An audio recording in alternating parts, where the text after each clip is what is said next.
Think of what you are given to others. நீ மற்றவங்களுக்கு கொடுத்ததை நினைச்சு பார்க்காது, மற்றவர்களிடம் பெற்றுகிறத மறந்த. Don't forget what you have received from others. பெற்றுக்கொண்டதை மறக்காதே, கொடுத்ததை நினைக்காதே. I would be humble for I know my weakness. நான் தாட்சியோடு இருப்பேன், ஏன்னா என்னுடைய பலவீனம் என்ன என்று எனக்கு தெரியும்.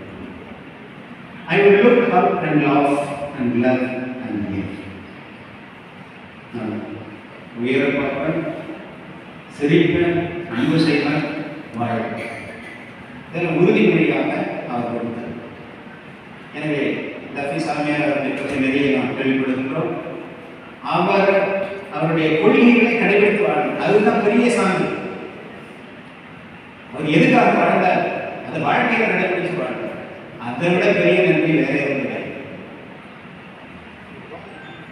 அவருக்கு புனிதர் பட்டம் கொடுக்கணும்னு முயற்சி பண்றோம். அவர் ஏற்கனவே புனிதர் தான், நாம் புனிதரை ஆக்க வேண்டிய அவசியம் கிடையாது. சரியா? யாரையும் புனிதரை ஆக்க முடியாதப்ப அவரையும் புனித வாழ்க்கை வாழ்ந்திருக்கிறாரு, அதில் சந்தேகம் இல்லை. ஆனால் அவருக்கு செய்யக்கூடிய பெரிய காணிக்கை நாம் அவருடைய கொள்கைகளை பின்பற்றி வாழ்வது, சார்ந்து வாழ்க்கை வாழ்வது. ஆசிரியர் அவர் எந்த லட்சிய கனவுக்காக பள்ளிக்கூடத்தில் தொடர்ந்தார்?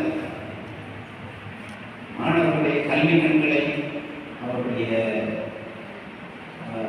விசுவாச கண்களை, நம்பிக்கை கண்களை திறக்க வேண்டும், நற்செய்தியை அறிவிக்க வேண்டும்.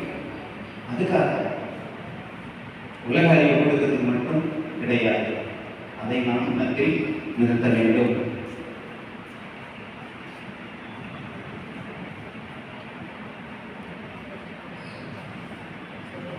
திருவை பற்றி சொல்றப்போ நம்முடைய முக்கியமான ஒரு பணி திரு அவைக்கு நாம் கடந்து எப்படி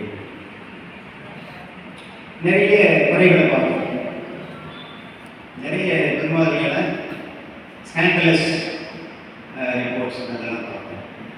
மனசோர்வை கொடுக்கின்ற காரியங்களை கேள்விப்படுறோம். பெரிய பெரிய கர்தினால்மார்கள், ஆயர்கள் இவங்களை பாலியல் குற்றச்சாட்டுக்கு உள்ளாகி அமெரிக்காவில் ஒரு கார்டினல்